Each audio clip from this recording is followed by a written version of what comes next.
শব্দেরা যখন স্বেচ্ছায় নিজ নিজ খোলসে অন্তরীণ থাকে, তখনই কবির সৃষ্টিশীলতায় দেখা দেয় চরম বন্ধাত্ম। তুমি তখন আমার শহর ছেড়ে নিরুদ্দেশ হয়ে যাও। তখন আমার কলমের নিব বিশুষ্ক হয়ে যায়, শব্দেরা চলে যায় লাগাতার অনশনে। হঠাৎ যখন তুমি আবার আমার দৃষ্টিপটে প্রতিবিম্বিত হও, তখন আমি বিস্মিত হয়ে দেখি শব্দেরা একে একে তাদের খোলস উন্মোচন করে আমারই চরাচরে সে অনায়াসে ধরা দেয়।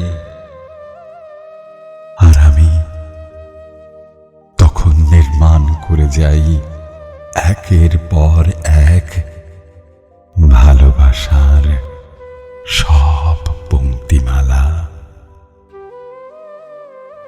প্রিয়তমা, আমার প্রাণ ভোমরা, তুমি অহর্নিশ এ কবির নয়নতারা হয়েই থেকো।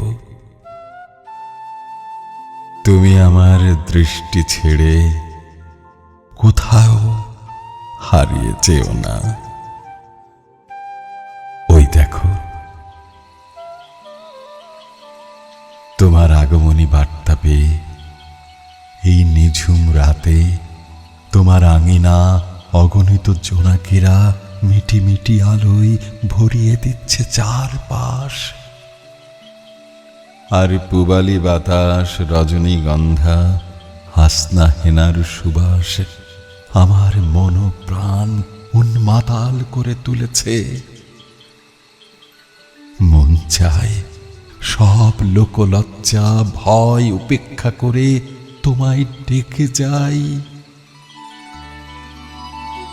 তুমি এসো ভৈরবীর আগে, তুমি এসো বৈশাখী ঝোড়ো হাওয়ার বেগে, তুমি এসো রূপসী ঝর্ণার চপলা চঞ্চল ছন্দে,